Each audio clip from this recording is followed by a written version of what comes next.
A miracle is a shift from fear to love. Yeah.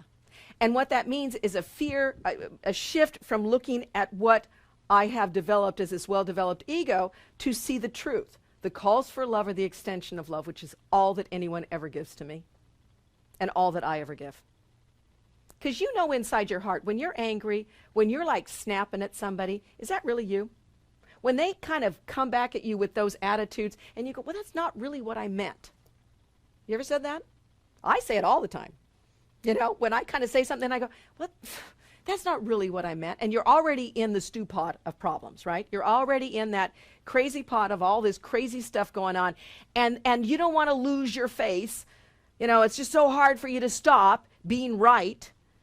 You know, and what you want to do is at that moment, step back and let him lead the way. Because he can get you out of that situation in such a way that everybody wins. You win, they win, peace prevails. Isn't that what you want? That's what we want. So that's why we must be vigilant for God and his kingdom. Not because if we're not, he's going to put your flame out. We must be vigilant for God and his kingdom because we need to know it. We need to know it. We need to be aware of this truth, and that's what this is saying. How merciful. He did not change anything. He gave me peace forever, and I cannot screw that up. Go back to that first paragraph, that fifth line. Now I ask but to be what I am. I'm going to be what I am, this eternal flame, this place of peace. And can this be denied me when this is forever true? Can I really get anything but this? No, that's the truth.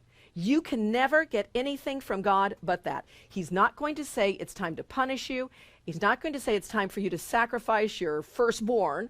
He's not going to say any of that. He is going to say love is the answer. And a God that you think preaches anything but that is just a caricature of our eternal Father. Jesus said in the New Testament, and that's what I love. If you read, you know, you have to read everything in the perspective of the time that it was written. Just like I started off with talking to you about Lincoln. You know, perspectives of time written. Jefferson and Washington are the same thing. If you remember our founding fathers, people love to say, oh, our founding fathers are, you know, these great men, these great monks, but they were slave owners.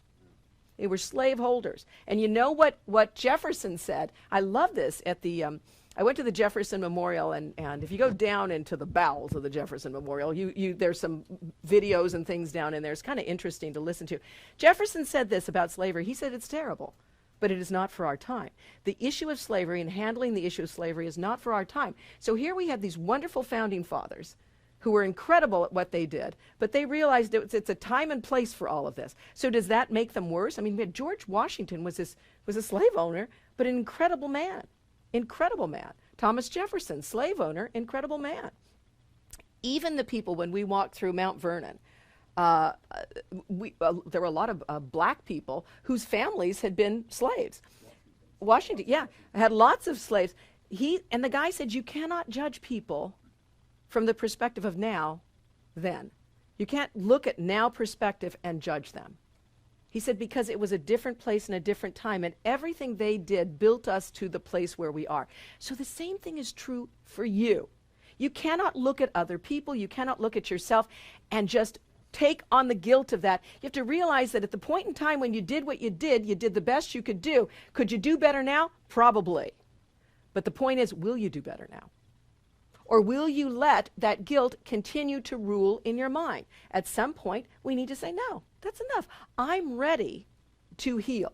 And if you are, then you must seek and find the peace of God. You must be vigilant for God and his kingdom. You cannot compromise. You cannot sit there anymore and say, I can't remember my workbook lesson. If you forget, then get another book. If you forget, then carry it with you. If you forget, we have the workbook lesson that we can send to any of your mobile devices. So it's time to get that one out of the way. You know, you don't have an excuse for that. I cannot understand and read that course. Sure you can. We do it all the time here. There's no reason why you can't. You can do it. You're smarter than you think. And you know what? You don't do it alone. So do it. Say, I didn't understand that. So who cares? Move on. You know what I'm saying? You need to be vigilant. You need to stop. Oh, I know we got a question over here. But you need to remember that you don't need to give your ego any more room. You need to answer it back in love.